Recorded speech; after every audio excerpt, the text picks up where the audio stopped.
शिक्षा दी नहीं, यूनिवर्सिटीज़ बनाई नहीं, लैपटॉप दे दिया। तो जौहर यूनिवर्सिटी तो वो तो इंडिविजुअली आजम खान साहब ने बनाई, उसके लिए उन्होंने कुछ करा नहीं। आज उसको ढाने की पूरी कोशिश की जा रही है और उसका सुनने में आया कि गेट भी गिराने की बात हो रही है, लेकिन अखिलेश साहब आज तक कुछ नहीं बोले। नहीं बोले। हॉस्पिटल मिलने गए तो उन्होंने एहसान थोड़ी किया। आजम खान साहब की वजह से पूरी यूपी पे राज किया उन्होंने, तो मिलने चले गए कोई एहसान कर दिया? तो आजम खान का सब्स्टिट्यूट वो सब्स्टिट्यूट नहीं है, वो एक धोखा है अबू आसिम आजमी के नाम। उनके एक रूप में एक मुसलमानों के साथ धोखा किया जा रहा है। जो आजम खान साहब का हो सकता है वो अबू आसिम आजमी उसको जो है वो नहीं कर निभा पाएंगे। कहाँ है सेकुलर? आप ऐसे इंसान को जो कि मुस्लिम्स औरतों को कब्र से निकाल के उनका रेप करने की बात कर रहा है, आप उस इंसान को लेके समाजवादी के साथ एंट्री करके और उसको घुमा रहे हैं अपने साथ, उसके साथ में मीटिंग्स कर रहे हैं। तो ये कैसा सेकुलरिज्म है? ये बात अबू आसिम आजमी की, वो क्या यहाँ पे मुसलमानों की रहनुमाई करेंगे? वो ऐवान असेंबली में झापड़ खाते हैं, तो यहाँ पे क्या कर लेंगे? मैं ये कहना चाहूँगा कि मुख्तार अब्बास नकवी जो एक शिया हैं, इसके बावजूद उनके होने से क्या फ़ायदा है मुसलमानों के? आज अलीगढ़ का नाम बदल के हरीगढ़ करा जा रहा है और वो उनकी जो अकीदत है वो दिखाते हैं हज़रत अली के लिए कि वो चाहने वाले हैं हज़रत अली के, और आज हज़रत अली का नाम से बीजेपी को इतनी चिढ़ है कि वो उनका नाम बदलना चाहती है अलीगढ़ का। तो ये क्या है, ये इनकी क्या औकात है बीजेपी में? इन्होंने अभी तक कोई मुंह खोला है अपना या कुछ कहा है इसके बारे में? कोई विरोध इन्होंने दर्ज कराया है बीजेपी में? कुछ नहीं। ये सिर्फ एक मोहरे हैं और जो बीजेपी चाहती है मुसलमानों को डिवाइड करने के लिए उस तरह से इस्तेमाल किया जा रहा है, और वही काम मुलायम सिंह और अखिलेश यादव करते हैं डिवाइड करने का। इसके अलावा और कुछ नहीं है। और जब तक ये मुसलमानों को डिवाइड करते रहेंगे तब तक इनकी राजनीति चल रही है। योगी सरकार आने के बाद लगातार नाम चेंज हो रहा है, उस पर आप क्या कहते हैं? अलीगढ़ हो रहा है, फिर प्रयागराज हुआ। हमारे ऊपर इसका कोई फर्क नहीं पड़ता है, वो अलीगढ़ का नाम बदलें या कहीं किसी मुगल सराय का नाम बदलें। अगर उनके अंदर दम होती या उनके अंदर इतनी काबिलियत होती तो वो नाम बदलने के बजाय खुद ऐसे शहर बनाते जो स्मार्ट सिटीज़ बनाने के लिए उन्होंने कहा था कि स्मार्ट सिटीज़ बनाएंगे, लेकिन सिटीज़ बना नहीं पाए, लेकिन नाम बदलने का काम कर रहे हैं। अच्छा, हमारे जो रूलर्स थे मुसलमान जो अब जा चुके हैं, जो मुग़ल थे, उन्होंने कम से कम सिटीज़ बनाई नए सिरे से और उनका नाम भी रखा। इनके अंदर वो मादा नहीं है कि ये नाम रख सकें, बस ये दूसरे के बच्चे गोद लेना जानते हैं। दूसरे का बच्चा गोद ले लो और उसका नाम रख दो। अपने बच्चे पैदा करने की सलाहियत नहीं है इनके अंदर, नामर्द लोग हैं। आप क्या कहना चाहेंगे?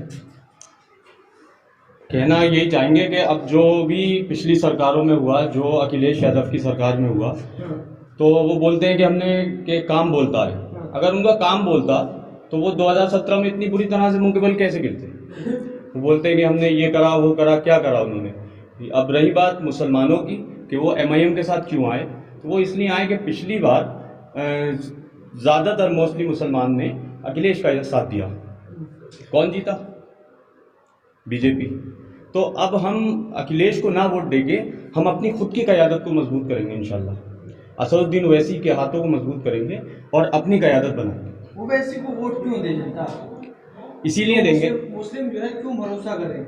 इसीलिए देंगे ना क्योंकि हमने अखिलेश को भी देख लिया, मायावती को भी देख लिया और तमाम दीगर नेताओं को देख लिया। क्या किया उन्होंने हमारे लिए? उन्होंने कहा कि हम मदरसे खुलवाए, हमने जो है एजुकेशन पे काम किया, लैपटॉप दिए, हमने कब्रिस्तान की बाउंड्री कराई, हमने मुसलमानों को जो नौकरियां दी। नहीं, नौकरी कहाँ दी? और कब्रिस्तान की बाउंड्री और लैपटॉप ये सफिशेंट है मुसलमान के लिए? नहीं है। हमें जो है वो हायर एजुकेशन के लिए कोई इदारा तैयार किया उन्होंने? कुछ नहीं किया। अब हमारा जो हैदराबाद में ऑल इंडिया मजलिस इत्तेहादुल मुस्लिमीन की जानिब से जो तालीमाती इदारे हैं, हम उसकी बिना पे हम असद साहब को यूपी में लाना चाहते हैं और ऐसे ही इदारों को यूपी में बनवाना चाहते हैं। वो ई रिक्शा दे रहे हैं, तो वो तो ई रिक्शा उन्होंने इसलिए दिया ना, वो चाहते यही है कि मुसलमान जो है सिर्फ 400-500 का दिहाड़ी नौ कर रहे हैं। ये चाहते ही नहीं है कि शिक्षा में आगे बढ़े या कोई बिजनेसमैन बने या कोई नेता बने। नेता तक बनाना नहीं चाहते हैं। मुसलमानों के लिए काम करे तो दिक्कत ना करे तो दिक्कत। नहीं, क्या काम करते हैं? क्या काम किया उन्होंने? कोई काम दे दिया ना। नहीं। तो लैपटॉप से क्या होता है? लैपटॉप तो हम खुद भी खरीद सकते हैं। शिक्षा दी नहीं, यूनिवर्सिटीज बनाई नहीं, लैपटॉप दे दिया। यूनिवर्सिटी बनाई तो जौहर यूनिवर्सिटी तो वो तो इंडिविजुअली आजम खान साहब ने बनाई ना, उसके लिए उन्होंने कुछ करा नहीं। आज उसको ढाने की पूरी कोशिश की जा रही है और उसका सुनने में आया कि गेट भी गिराने की बात हो रही है, लेकिन अखिलेश साहब आज तक कुछ नहीं बोले। अखिलेश तो बोल रहे हैं नहीं बोल रहे। हॉस्पिटल मिलने गए तो उन्होंने एहसान थोड़ी किया। आजम खान साहब की वजह से पूरी यूपी पे राज किया उन्होंने, तो मिलने चले गए, कोई एहसान कर दिया क्या? अब तो आजम खान का सब्स्टिट्यूट लेके आ रहे हैं। वो सब्स्टिट्यूट नहीं है, वो एक धोखा है अबू आसिम आजमी के नाम। उनके एक रूप में एक मुसलमानों के साथ धोखा किया जा रहा है। जो आजम खान साहब का कद हो सकता है, वो अबू आसिम आजमी उसको जो है वो नहीं निभा पाएंगे। अबू आसिम आजमी कह रहे हैं सारे मुसलमान जो है समाजवादी पार्टी को वोट दें। नहीं तो वो क्यों, किस बेस पे कह रहे हैं? वो तो खुद तो एक ऐसे इंसान के साथ फोटोज खिंचा रहे हैं, उसको लेके मीटिंग्स कर रहे हैं जो मुसलमान महिलाओं को कब्र से निकाल के और बलात्कार करने की बात करता। सुनील सिंह। हाँ। तो वो अबू आसिम आजमी सेकुलरिज्म की बात करने लगे हैं। नहीं, सेकुलरिज्म की बात किस बेस पे कर रहे हैं? वो कहाँ है सेकुलरिज्म? आप ऐसे इंसान को जो कि मुस्लिम्स औरतों को कब्र से निकाल के उनका रेप करने की बात कर रहा है, आप उस इंसान को लेके समाजवादी के साथ एंट्री करके और उसको घुमा रहे हैं अपने साथ, उसके साथ में मीटिंग्स कर रहे हैं, तो ये कैसा सेकुलरिज्म है? समाजवादी पार्टी तो दूसरी तरफ कहती है कि हम ऐसे लोगों को अपनी पार्टी में शामिल नहीं करते हैं जो धार्मिक बातें करते हो या जो है इस तरह की धार्मिक चीजें फैलाते हो, नफरत फैलाते हो। नहीं, नफरत फैलाने के लिए तो चंद लोग काफी हैं ना जो उनके साथ में आज मौजूद हैं। अभी एक एग्जाम्पल मैंने आपको दिया सुनील सिंह के रूप में, और बहुत से ऐसे एग्जाम्पल्स हैं जो समाजवादी पार्टी यूपी में लेके आई है। और रही बात अबू आसिम आजमी की, तो वो क्या यहाँ पे मुसलमानों की रहनुमाई करेंगे? वो ऐवान असेंबली में झापड़ खाते हैं, तो यहाँ पे क्या कर लेंगे? अच्छा, एक फोटो जो है सोशल मीडिया पे वायरल हुआ एसटी हसन का और राम गोपाल यादव। एसटी हसन जो है खड़े हुए उनको ज्ञापन दे रहे हो, बैठे हुए, उस पर आप क्या कहेंगे? उस पर मैं यही कहूँगा कि मुसलमानों को मुसलमानों की यही औकात मुलायम सिंह यादव से लेके और अखिलेश यादव तक यही समझते हैं। वो उन्होंने दर्शा दिया उस पिक से, उस पिक्चर के माध्यम से उन्होंने ये चीज़ बता दी कि तुम्हारी क्या जगह है उत्तर प्रदेश के अंदर। राम गोपाल यादव, वो तो मुलायम सिंह यादव को तो मुल्ला मुलायम कहा जाता था। मुल्ला मुलायम कहा जाता था, लेकिन उन्होंने कोई ऐसा काम तो नहीं किया मुल्ला मुलायम बनने वाला। बाबरी मस्जिद शहीद हुई, क्या किया उन्होंने? तो कहा तो सर बहुत कुछ जाता है, लेकिन क्या तथ्य है, क्या फैक्ट्स उन पर बात होना चाहिए। अच्छा, मोदी साहब को दोबारा प्रधानमंत्री देखना चाहते थे जी मुलायम सिंह यादव, मगर वैसे जो है बीजेपी के एजेंट है। तो ये बात तो अब उत्तर प्रदेश की जनता समझ चुकी है कि मोदी को दोबारा प्रधानमंत्री बनाने की कामना करने वाले और वैसी को बीजेपी का एजेंट कहने वाले, इन दोनों बातों में क्या फर्क है जनता समझ चुकी है। और इंशाल्लाह 2022 के आने वाले विधानसभा चुनाव में इसका मुंह तोड़ जवाब मिलेगा और हम ज़्यादा से ज़्यादा सीटें लाकर इंशाल्लाह किंग मेकर बनने की कोशिश करेंगे। तो बीजेपी के साथ जा रहे हैं। नहीं, राजभर का तो अभी कोई इतना इम्पैक्ट नहीं है ना, अभी उन्होंने स्टार्ट भी नहीं किया था ढंग से और चले गए, उसमें तो हमें कोई प्रॉब्लम हमारी नहीं। पार्टी जो फैसला करेगी हम उस पर राजी हैं। वो कहते हैं शाहनवाज हुसैन और जफर इस्लाम बीजेपी में हो सकते हैं, तो वैसे ही नहीं हो सकते। नहीं, शाहनवाज हुसैन बीजेपी में होने का फायदा क्या है? उनको इतना एक मजबूत कंटेंडर होने के बावजूद टिकट तक नहीं दिया गया, यही उनकी औकात है। और वैसी साहब का जो ग्रेड है वो बहुत ऊपर है, उनको ज़रूरत नहीं है किसी बीजेपी की या किसी की पार्टी में ज्वाइन होने की। वो अपने अकेले ही काफ़ी हैं पूरे हिंदुस्तान को हिंदुस्तान बनाने के लिए। देखिए, बीजेपी और AIMIM ये एक दरिया के दो किनारे हैं। हमारे सदर साहब से लेकर के प्रदेश अध्यक्ष तक सबका यही कहना है। आप मानते हैं दरिया के दो किनारे, मगर आज भी जो है जो समाजवादी पार्टी से जुड़े हुए लोग हैं वो बार बार यही कहते हैं, जैसे ओवैसी का नाम आए तो तुरंत वो कहते हैं कि वो बीजेपी के एजेंट हैं।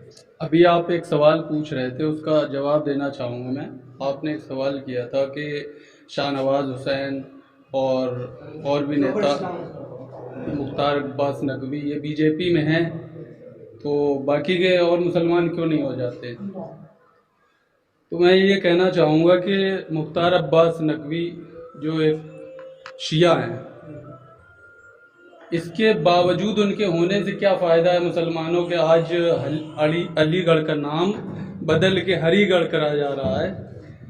और वो उनकी जो अकीदत है वो दिखाते हैं हज़रत अली के लिए कि वो चाहने वाले हैं हज़रत अली के, और आज हज़रत अली का नाम से बीजेपी को इतनी चिढ़ है कि वो उनका नाम बदलना चाहती है अलीगढ़ का। तो ये क्या है, ये इनकी क्या औकात है बीजेपी में? इन्होंने अभी तक कोई मुंह खोला है अपना या कुछ कहा है इसके बारे में? कोई विरोध इन्होंने दर्ज कराया बीजेपी में? कुछ नहीं। ये सिर्फ एक मोहरे हैं और जो बीजेपी चाहती है मुसलमानों को डिवाइड करने के लिए उस तरह से इस्तेमाल किया जा रहा है। और वही काम मुलायम सिंह और अखिलेश यादव करते हैं, डिवाइड करने का। इसके अलावा और कुछ नहीं है। और जब तक ये मुसलमानों को डिवाइड करते रहेंगे तब तक इनकी राजनीति चल रही है। अच्छा, योगी सरकार आने के बाद लगातार नाम चेंज हो रहे हैं, उस पर आप क्या कहेंगे कि अलीगढ़ को हरिगढ़ हो रहा है, फिर प्रयागराज हुआ? हमारे ऊपर इसका कोई फर्क नहीं पड़ता है, वो अलीगढ़ का नाम बदलें या कहीं किसी मुगल सराय का नाम बदलें। अगर उनके अंदर दम होती या उनके अंदर इतनी काबिलियत होती तो वो नाम बदलने के बजाय खुद ऐसे शहर बनाते जो स्मार्ट सिटीज़ बनाने के लिए उन्होंने कहा था कि स्मार्ट सिटीज़ बनाएंगे, लेकिन सिटीज़ बना नहीं पाए, लेकिन नाम बदलने का काम कर रहे हैं। अच्छा, हमारे जो रूलर्स थे मुसलमान जो अब जा चुके हैं, जो मुग़ल थे, उन्होंने कम से कम सिटीज़ बनाई नए सिरे से और उनका नाम भी रखा। इनके अंदर वो मादा नहीं है कि ये नाम रख सकें, बस ये दूसरे के बच्चे गोद लेना जानते हैं। दूसरे का बच्चा गोद ले लो और उसका नाम रख दो। अपने बच्चे पैदा करने की सलाहियत नहीं है इनके अंदर, नामर्द लोग हैं ये।